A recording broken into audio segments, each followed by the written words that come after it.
우리 창세기 47번째 시간입니다. 순종으로 만난 사랑이란 제목으로 말씀 증가합니다. 순종으로 만난 사랑. 그러니까 하나님의 약속은 위기의 연속입니다.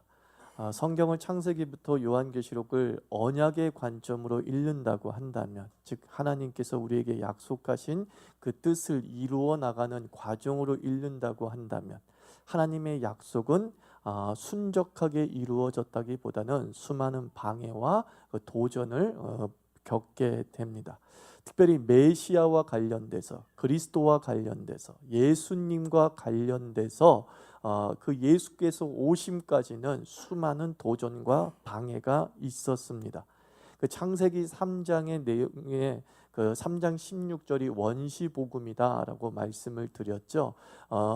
여자의 후손이 뱀의 후손을 밟을 것이다. 여기서 여자의 후손은 바로 예수 그리스도를 말씀하고 있습니다. 그리고 그 여자의 후손은 복수 형태로 되어 있지 아니하고 단수 형태로 되어 있습니다. 즉 한 사람이란 의미이죠. 그 한 사람이란 의미, 그 한 사람, 그 메시아가 이 세상을 구원할 하나님의 출발이 된다는 사실을 너무나 명확히 알고 있었기에 사단은 어떻게든 그 씨를 죽이려고 애를 썼다는 것이죠. 그 씨를 오염시키기 위해서 그 씨를 말리려고 온갖 수를 쓰는 것입니다. 그러면서 아브라함에게까지 옵니다. 이제 계시가 조금 더 넓어지고 구체화된 것이죠. 그 씨가 누구냐? 일단 아브라함의 족보다라는 것이죠. 아브라함을 복의 근원으로 부르시고 그 아브라함의 후손을 통해서 역시 메시아가 태어날 것이며 복의 근원이 될 것임을 말씀하고 있습니다. 그러나 아브라함의 또 위기가 있었죠. 아브라함이 나이가 들도록 자식을 갖지 못하는 위기가 있었고, 그리고 자식을 갖긴 갖되 첩을 통해서 자식을 가졌습니다. 그리고 순간 생각하기를 그 첩의 자식이 뭡니까? 내 씨가 될 것이다 라고 스스로 마음을 먹었던 적이 있었죠. 아브라함이 그때 사라의 도움이 없었거나 한다고 한다면 그 이스마엘이 그냥 씨가 될 수밖에 없었습니다. 그리고 또 그 이스마엘이 이제 늦게 난 이삭이야말로 아브라함의 씨요 하나님께서 약속하신 메시아의 그 조상이 되는 것이죠. 근데 그 이삭도 이스마엘에게 희롱을 당하면서 여러 가지 위기를 겪게 됩니다. 이제 아브라함이 나이 늙었습니다. 그리고 메시아의 씨, 바로 그 씨인 그 이삭도 이제 자손을 낳아야지만이 메시아를 2000년 뒤든 3000년 뒤든 이렇게 낳지 않겠습니까? 그런데 이삭이 오늘 성경을 읽어보면 나이 40이 되도록 결혼하지 못하는 모습을 보게 됩니다. 당시의 40이라고 한다면 물론 나이가 130년, 140년 살았기 때문에 청각이다, 청년의 때다라고 말할지 모르겠지만 조혼의 풍속이 있었던 당시 문화 상황에서 40은 그냥 할아버지예요. 막 10대 때 결혼했던 것이 당연한데 40까지 결혼하지 못합니다. 그건 이삭 한 사람의 문제가 아니었어요. 그건 이삭 한 사람의 문제가 아니라 예수 그리스도가 오실 수 있느냐 없느냐의 문제였습니다. 그것은 한 사람의 구원에, 한 사람의 인생이 걸린 문제가 아니라 인류 전체의 인생이 걸린 문제였습니다. 그래서 창세기에서 이삭이 늦게까지 결혼하지 못했다. 그리고 이삭이 그 결혼하는 그 과정이 단순히 이삭 한 사람의 인생이 잘 풀렸다라고 읽으면 안 되고, 그 이삭이 막혔다는 것은 구원이 막혔다라는 뜻이고, 이삭이 풀렸다라는 것은 구원이 풀렸다라고 하는 구속사적 의미로 읽어야 됩니다. 이것은 우리 개인에게도 적용이 됩니다. 우리 그리스도인의 한 사람의 인생이 막히고 풀리는 것은 나 하나의 문제가 아니죠. 그리고 내가 결혼하고 내 인생을 풀어나가는 것도 나 하나의 문제가 아닙니다. 도미노 효과가 있습니다. 파급 효과가 있습니다. 내 인생이 아니라 우리의 인생이 되고 우리 가족의 인생이 되는 것을 확인하게 됩니다. 내가 막혔는데 인생, 가족도 막히게 되는 거고, 내가 풀렸더니 가족이 풀리는 일이 벌어지는 것이죠. 청년들에게는 결혼이 그러합니다. 이건 내 결혼이야 라고 할지 모르겠지만 그건 내 결혼이 아닙니다. 내가 선택한 그 결혼과 그 배우자로 말미암아 내 주변이 어떻게 달라질 수 있는가를 사실 이삭이 보여주고 있습니다. 사랑하는 성도 여러분, 관계를 떠나서 자기의 인생을 풀려고 하지 마십시오. 우리는 수많은 네트워크가 되어 있는 존재입니다. 연결되어 있습니다. 남녀가 연결되어 있고, 가족이 연결되어져 있고, 이웃이 연결되어 있고, 교회가 연결되어져 있습니다. 우리 한 사람의 태도와 행동과 결단들이 얼마나 우주적인 영향을 미칠 수 있는가에 대해서 한번 생각해 볼 필요가 있습니다. 그래서 24장에서 이제 이 이삭이 결혼하게 되는 내용이 기록이 되어 있습니다. 사라가 90세에 이삭을 낳았죠. 그 이삭이 성장해서 37살이 되었을 때에 엄마 사라가 그만 죽습니다. 그 귀한 아들 결혼을 못 보고 죽습니다. 며느리를 못 보고 죽습니다.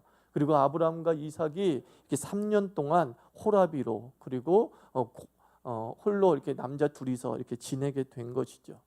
이제 아브라함이 도저히 안 되겠다 싶었던 거죠. 그래서 아브라함이 1절 보니까 아브라함이 나이 많아 늙었고 여호와께서 그의 범사에 복을 주셨더라. 되게 기분 좋은 말로 24장이 시작하고 있습니다. 너무나 좋은 말씀입니다. 근데 사실은 24장 전체에서 이 1절을 떼놓고 읽으면 의미가 없어요. 1절만 떼놓고 읽으면 너무 좋은 말씀이야. 기도할 때 주여 주여 나에게 범사의 복을 주시옵소서, 아브라함에게 범사의 복을 주셨더니 나에게 복을 주시옵소서, 이렇게 쓸 수는 있을지 모르겠지만 24장을 내가 한번 연구해 보겠다는 마음으로 24장 1절을 읽으면 절대로 좋은 말씀이 아니에요. 왜? 그냥 우울한 말씀이에요. 뭐냐면은 나는 다 잘 되고 있다는 거예요. 아브라함 한 사람의 인생은 다 잘 되고 있다는 거예요. 그런데 뭐예요? 2절부터는 어떤 내용이에요? 자식 농사가 안 됐다. 지금 이 얘기하고 있는 거잖아요. 아브라함이 모든 일에 번성하고 잘 되고 있고 지가 손대는 일마다 부자가 되고 일을 술술 풀리고 그랬는데 2절부터는 뭐예요? 자식 농사가 안 되고 있는 아브라함의 애절한 모습이 기록이 되어 있죠. 매우 대조적인 배치입니다. 부모의 마음에서 말이죠. 저도 나이가 자꾸 들어가니까 부모의 마음에서 아무리 잘 돼도 자식이 안 되면 마음이 힘듭니다. 그죠, 여러분들? 내 인생 잘 풀려나가. 난 사회에서도 인정을 받고 막 장관이고 대통령이야. 근데 만약에 자식이 잘 안 풀리고 있다고 한다면 이 마음이 하나의 짐이죠. 이렇게 행복하지 않을 것 같습니다. 아브라함도 그와 같았을 거예요. 뭔가 이 가나안 땅에 와서 내가 술술 잘 풀리고 이제 인정도 받고 노년에 하는 일마다 잘 되는 희한한 복을 누리고 있는데 이놈의 40살 된 아들을 볼 때마다 답답한 겁니다. 왜 저놈은 뭐가 못나서 저렇게 노총각으로 지내고 있나? 저놈이 자식을 낳아야지 하나님의 약속이 이 땅에서 이루어지는데 저놈이 왜 이렇게 빌빌거리고 있나? 이게 이제 아브라함의 마음의 짐이었다 생각합니다. 그래서 아브라함이 죽기 직전에 노년의 힘을 다 동원해서 그가 했던 일이 뭐냐면 재산을 정리하는 게 아니에요. 이삭 자기 아들에게 배우자를 구해주려고 애를 씁니다. 그래서 3절 보면 자기의 충복 엘리에셀을 불러서 얘기합니다. 내가 너에게 하늘의 하나님 땅의 하나님이신 여호와를 가리켜 맹세하게 하노니 너는 나의 거하는 이 지방 가나안 족속의 딸 중에서 내 아들을 위하여 아내를 택하지 말고 내 고향 내 족속에게로 가서 내 아들 이삭을 위하여 아내를 택하라 라고 말합니다. 아버지로서 자녀의 며느리 아내감을 구해주려고 하는데 아브라함에게서 단 한 가지 조건만 있었어요. 그게 뭐예요? 가나안 여자는 절대 안 된다. 내 고향의 여자를 데리고 와야 된다. 이거였어요. 가나안 여자는 왜 안 됩니까? 이 가나안이란 땅은 우상이 쩔어 있는 문화예요. 우리가 수요 예배 때 우리가 바이블 웨이를 보면서 그 가나안이 어떤 지역인지, 팔레스타인 지역이 어떤 지역인지 나누었지 않습니까? 애굽에서 들어오는 문화와 저 바벨론, 이라크, 이란에서 들어오는 그 문화의 접점 지역이에요. 그러니까 혼합 종교가 굉장히 왕성하게 일어났던 것이고 종교의 수출지가 사실은 팔레스타인이란 말이에요. 종교의 수출지가. 저 그리스의 종교 문화가 사실은 이 가나안에서 수출된 것이죠. 고대의 종교의 어떤 그 시스템이 마련되어지고 혼합주의가 마련되어지는 것이 이 팔레스타인 지역이란 말입니다. 가나안 지역이란 말입니다.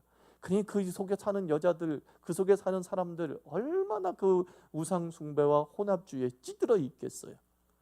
우리가 이 공기가 더러우면 더러운 대로 우리의 몸도 더러워지는 것과 마찬가지로 내가 아무리 깨끗하게 살려고 할지라도 문화가 더러우면 내 삶도 그렇게 점점점 물들어가는 것이죠. 나도 모르게 내 영적인 폐가 시커멓게 썩어가는 것과 마찬가지죠. 이 여자는 안 된다는 거예요. 여자가 없어서 이삭이 결혼 못한 게 아니에요. 이삭이 결혼 못한 이유는 신앙이 맞는 사람이 없어서 결혼을 못하고 있었던 거죠. 그래서 여기서 중요한 게 뭡니까? 아브라함이 이삭의 며느리감을 구해주려고 하는 것보다 더 중요한 것은 이삭이 그 많은 여자를 스스로 택하지 않고 있었다. 이게 더 중요한 거죠. 그리고 그런 전제하에서 아브라함이 이삭에게 줄 수 있는 선물이 무엇입니까? 사랑은 선물할 수 없어요. 그럼 뭡니까? 제가 누누이 말하죠. 믿음도 선물할 수 없고 사랑도 선물할 수 없어요. 만들어줄 수 없어요. 우리는 그에게 환경을 줄 수 있을 뿐이에요. 믿음의 환경을 만들어줘. 더 잘 믿을 수 있도록 사랑의 환경을 만들 수 있어요. 자기가 정말 순수한 사랑이 뭔지를 깨닫고 알아서 선택할 수 있게 하는 것이죠. 그 대표적인 예가 이거 아닙니까? 어떤 여자나 어떤 남자 중에 난 결혼하기 싫어하는 사람이 있다고 하지 않습니까? 여러 가지 이유가 있지만 그 중에 하나가 자기 부모 때문이다 라고 하는 연구도 있죠. 우리 부모 저 결혼해서 행복하게 살지 않는데 지지고 볶고 사는데 내가 뭐를 저 결혼 또 하냐라는 것이죠.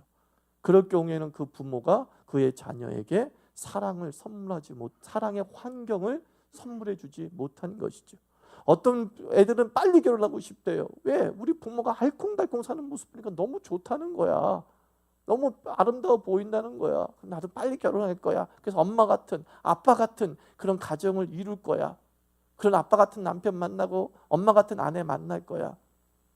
이것은 다 부모가 줄 수 있는 사랑의 환경의 선물이죠. 지금 아브라함이 하려고 하는 것이 무엇입니까? 아브라함은 며느리를 구해주려고 하긴 하는 거예요. 근데 만약 이삭이 싫다 그러면 어떻게 돼요? 다시 원점으로 돌아갈 수 있죠. 그런데 이 아브라함은 최선을 다해서 가장 이상적인 여인을 아브라함에게 이삭에게 소개시켜 주려는 거죠. 너는 믿음의 사람을 데리고 와야 돼. 반드시 믿음의 사람 데리고 와. 그리고 최종 결정은 이삭이 할 수밖에 없는 것이죠. 여러분 드라마에 보면 결혼 반대하는 그런 부모들 많이 나오잖아요. 내 눈에 흙에 들어가기 전까지는 그 여자는 안 돼. 그 놈은 안 돼. 근데 왜 그 결혼을 반대하느냐? 크게 세 가지더라고요. 수준 차이라는 거죠. 그 집안과 우리가 너무 수준이 차이가 난다는, 물질적으로든 학력으로든 차이가 난다. 또 동성동본이기 때문에 안 된다. 왼수기 때문에 안 된다.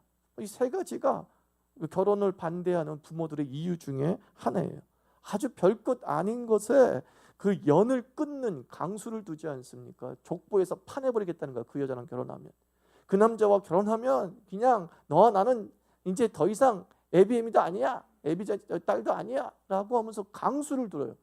결혼을 반대하는 세상의 부모의 모습을 보면 참 별것 아닌 조건에 혈연관계라고 하는 목숨을 거는 모습을 봅니다. 우리들에게 묻습니다. 신앙인은 내 자녀의 결혼 반대할 수 있습니다. 근데 뭐 때문에 반대하고 있습니까? 반대할 수 있어요. 근데 뭐 때문에 반대하냐고요? 정말 신앙 때문에 반대해 본 적이 있으십니까? 정말 이 애는 예수를 안 믿기 때문에 안 돼. 내 눈에 흙이 들어가기 전까지는 계약은 안 돼. 이렇게 말해본 적이 있으십니까? 너를 갖다 족보에서 파내버릴 거야 라고 하면서까지 신앙이 얼마나 결혼에 있어서 중요한 조건인지를 혹시 보여준 적 있습니까? 아유, 내가 반대한다고 걔네들 결혼 안 하겠어요? 결혼하겠죠. 그럴 수 있습니다. 근데 결혼할 걸 생각하면서 자신의 신앙의 가치까지도 미리 포기할 필요가 어디 있습니까? 그러면 어떻게 되겠어요? 별것 아니구나 라고 하면서 그가 며느리든 불신자가 며느리든 불신자가 사위든 결혼 이후에 돌아올 가능성은 좀 더 떨어져 버리는 것이죠. 내가 아는 장모님은 신앙에 대해서 별로 그렇게 신경 쓰지 않으셔. 내가 아는 시아버지는 신앙에 대해서 별로 신경을 안 쓰시는 분인데 결혼 우리 다 허락했는데 돌아오겠냐고요. 결혼 이후에 돌아오겠냐고요. 안 돌아오죠. 강력하게 신앙이 조건이 걸려 있어야 됩니다. 내 눈에 흙이 들어오기 전에는 초등학교 졸업생 며느리 맞을 수 없어. 유치한 반대 같은 거 하지 마시고, 그 아이가 세례를 받아야지만 내가 최소한 니네 만남까지는 허락한다 하고 하는 단호함, 이것이 필요하다는 것이죠. 정말 내 자식을 생각한다면, 내 자식의 미래를 생각한다면, 하나님이 살아계시어서 그의 자녀를 붙들어 주시고 이 땅을 다스리고 있다는 확신이 있는 부모라고 한다면 아브라함처럼 단호하게 말해야 됩니다. 내 자식이 비록 40살이 되더라도 가나안 여자는 안 돼. 이거죠. 또 하나 재밌는 사실은 뭔지 아십니까? 그래도 아브라함은 힘이 있었던 모양이에요. 리브가와 결혼하고 난 다음에 모든 재산을 이삭에게 줘요. 이삭의 아내를 구하러 갔을 때 그 늙은 종이 얘기합니다. 그 사돈 될 사람한테, 나의 종 아브라함께서 모든 재산을 그의 아들 이삭에게 줄 것입니다. 그렇게 하면서 프로포즈를 대신 하는 모습을 보게 됩니다. 그 전까지 이삭에게 줬다는 거 안 줬다는 거예요? 안 줬다는 거예요. 그러니까 뭐예요? 이건 무슨 뜻이냐면 아브라함이 자기가 가지고 있는 최대한의 힘을 동원해서 이삭의 결혼을 이끌어갔다, 이런 뜻이에요. 돈이 많으니까 애들이 말을 듣죠. 지금 이렇게 해석을 하지 마시고 아브라함이 자기가 가지고 있는 힘을 죽을 때까지 자식에게 발휘했다는 거예요. 그 힘을 가지고 자식을 설득했다, 그런 뜻입니다. 여러분들의 자녀가 결혼할 때쯤은 여전히 힘은 좀 남아있을 때잖아요. 아직까지는 힘이 남아있을 때잖아요. 조금이라도 그 조금의 힘을 가지고서 아이들의 마음을 붙잡아야 되는 거예요. 드루크 치사해서 내가 아빠 말 안 들어. 드루크 치사해? 너 갖지 마 그러면. 알았어. 이런 마음 가지고 있어야 된다는 거예요. 난 너한테 안 줘. 힘이든 뭐든. 난 너한테 안 줘. 택도 없는 생각하지 마.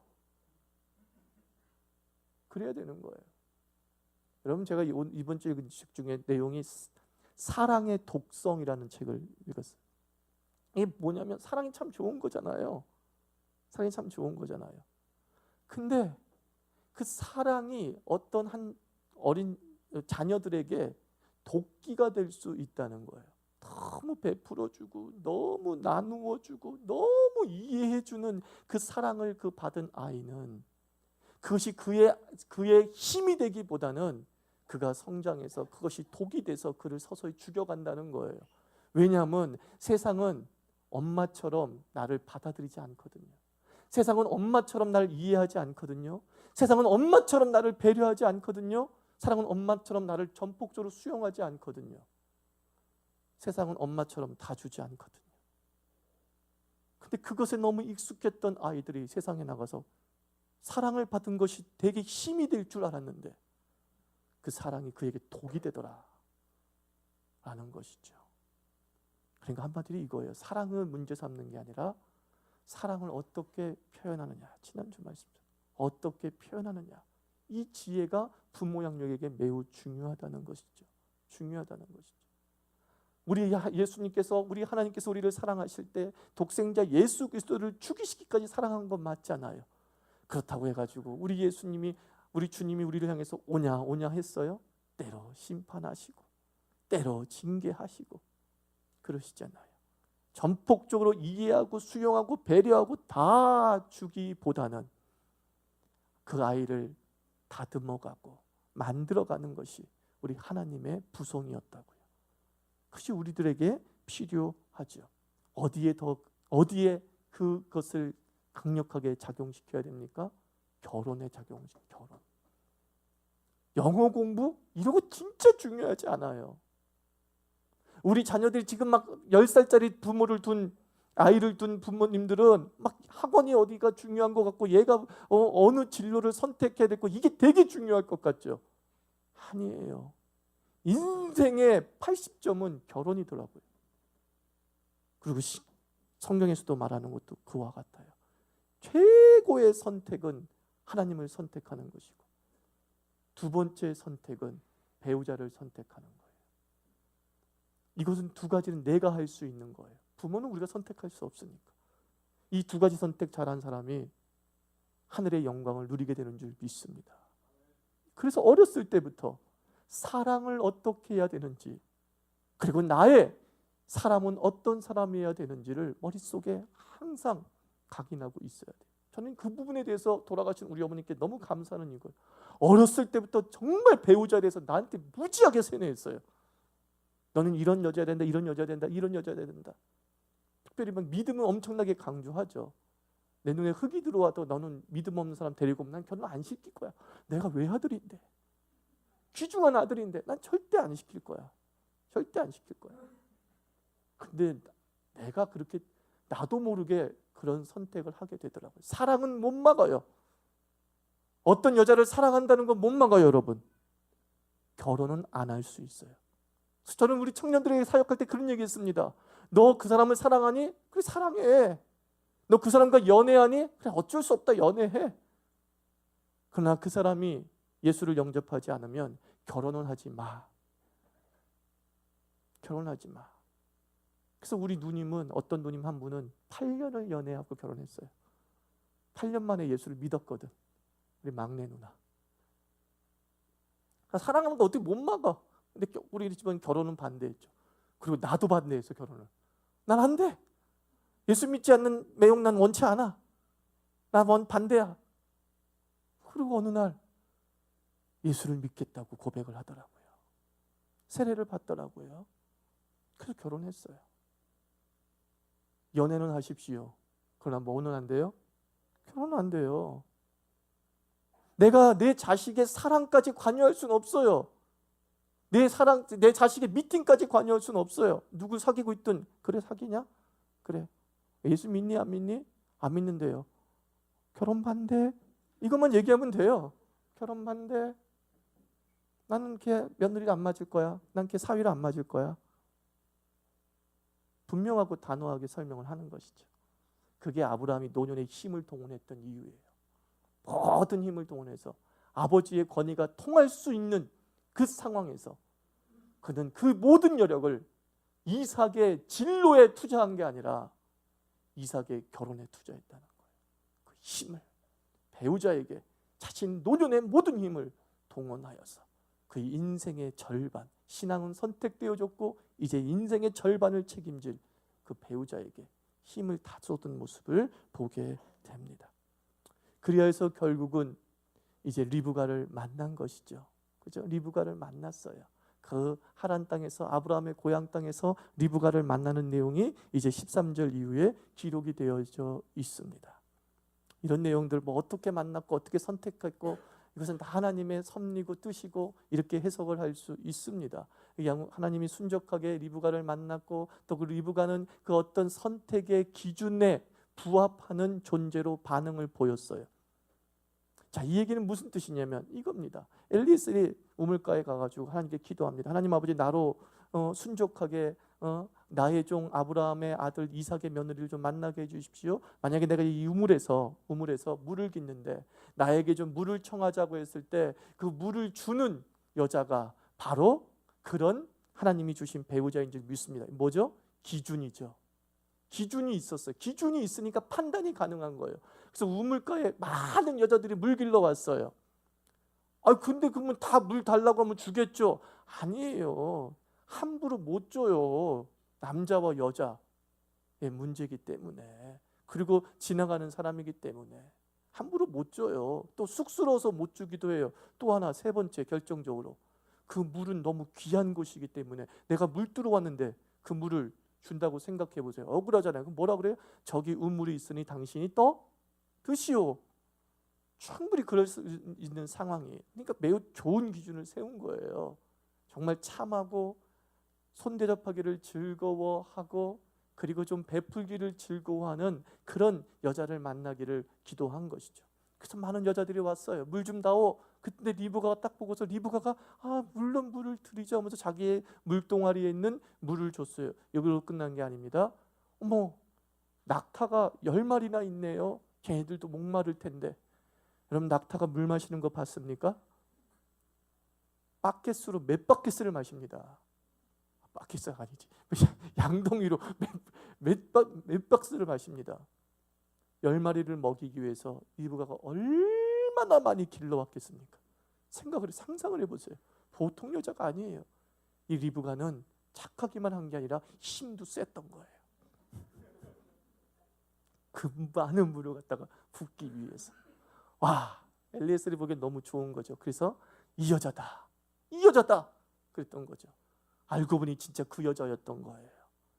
아브라함의 친척이었고 친족들이었고 그리고 여호와를 아는 사람이었어요. 우리가 부모로서 자녀에게 어떤 배우자를 선택할 것인가 라고 했을 때에 이런 몇 가지 기준들, 명확한 기준을 갖고 있어야지만이 이 사람이 하나님이 보내신 사람이다, 나의 사람이다 확인할 수 있어요. 막연하게 하나님 좋은 사람 만나게 해주시고 믿음의 사람 만나게 해주시고 그런 것이 아니라 믿음의 사람을 토대로 해서 어느 정도의 기준이 서너 가지가 있다고 한다면 우리는 좀 더 선택하기에 어떻다는 거예요? 유리하고, 그리고 하나님의 뜻인지 아닌지 명확히 알 수 있는 것이죠. 그래서 우리가 하나님의 뜻을 알려고 했을 때는 우리 스스로가 하나님과의 기도를 통해서 정확한 가이드라인을 적을 줄 알아야 돼요. 하나님 뜻은 어디에 있습니까? 하나님 뜻은 어디 있습니까? 하다가 점점점 윤곽에 잡히죠. 이렇게 되면 하나님의 뜻인 줄 알겠습니다. 하나님 기준이 잡히게 되면 우리는 어떤 상황에서 그 하나님의 뜻인지를 명확하게 선별해낼 수 있게 되는 것이죠. 이게 이삭이 받은 복이었어요. 그리고 그 이삭이 이제 오는 모습을 볼 때에 66절 보면은 이삭이 저물 때에 들에 나가 묵상하다가 라고 말하고 있어요. 즉 리브가가 오고 있어요. 리브가가 오고 있는데 그 오고 있던 시점에 이삭이 했던 일은 뭐예요? 기도하고 있었대요. 참 잘 키웠어요, 아브라함이. 솔직히 말해서 남자 구실 못하는 이 마음까지, 그거는 좀 아쉽지만 하여튼 잘 키웠어요. 참 순종했어요. 그리고 기도하고 있어요. 기도했더니만 뭐예요? 리브가를 기도하는 중에 본 거예요. 너무 멋지지 않습니까? 리브가와 이삭의 처음 만남은 클럽이 아니었다는 거예요. 조용히 저녁 해저물쯤 아주 분위기가 있는 상황에서 이삭은 충만하게 기도하고 있었어요. 그리고 기도하다가 눈을 딱 떴더니만 누가 보였다는 거예요? 한마디로 리브가도 얼마나 멋있었겠어요. 어머, 저 남자 봐. 저 석양이 니엇니엇하는 곳에서 기도하던 사람이 누군가 했더니만 이삭이었구나. 내가 잘 선택했구나. 이랬을 것 아니겠냐는 거예요. 자, 기도하다가 만난 여인이 사실은 리브가였어요. 예전에 어떤 교회에서 그렇게 했다는 거죠. 하나님께 기도하고 그러면 하나님께서 배우자를 보내주신다고.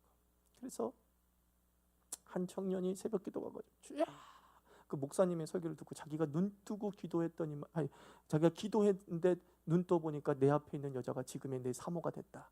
이 메시지를 들은 거예요. 이동원 목사 얘기. 셋 다 이거예요. 그 설교를 듣고 나서 어떤 청년이 그렇게 기도를 열심히 했대요. 이건 제가 섬기던 교회 이야기. 그렇게 교회를 열심히 기도했어요.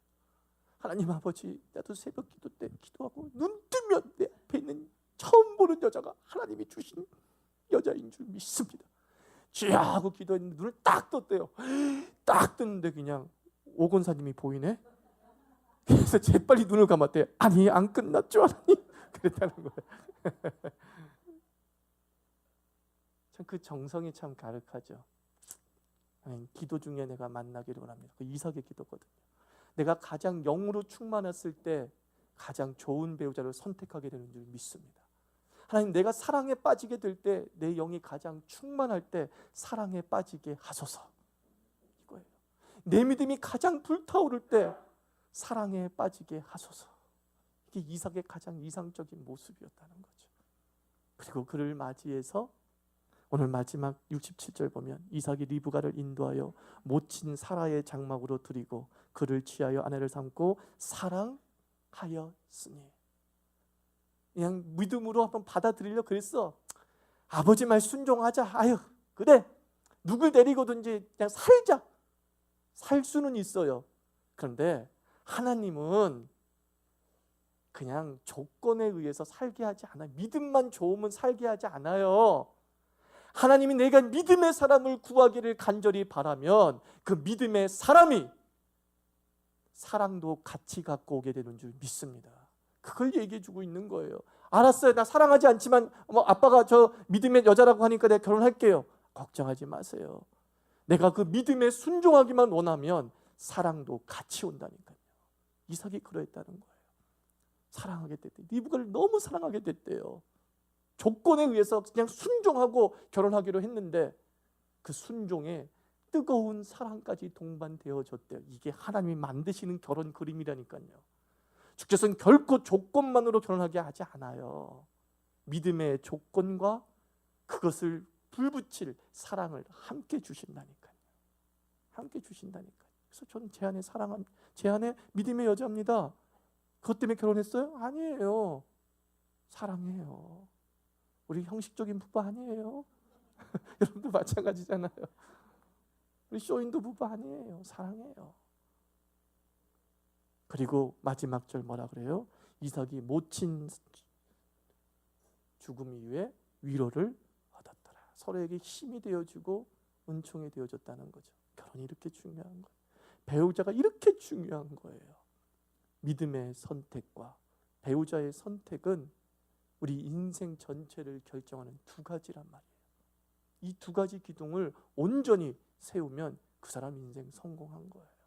이 땅에서 하늘의 복들을 결혼을 통해서 그리고 신앙을 통해서 받아 누리게 되는 줄 믿습니다. 우리 부모님들은 자녀들의 배우자 선택을 위해 최선을 다하시기를 바라고 좋은 믿음의 환경을 선물하시기를 바라고 우리 자녀들은 뜨거운 영성의 상태에서 사랑하는 사람을 만나기를 주의 이름으로 축원합니다. 기도합시다.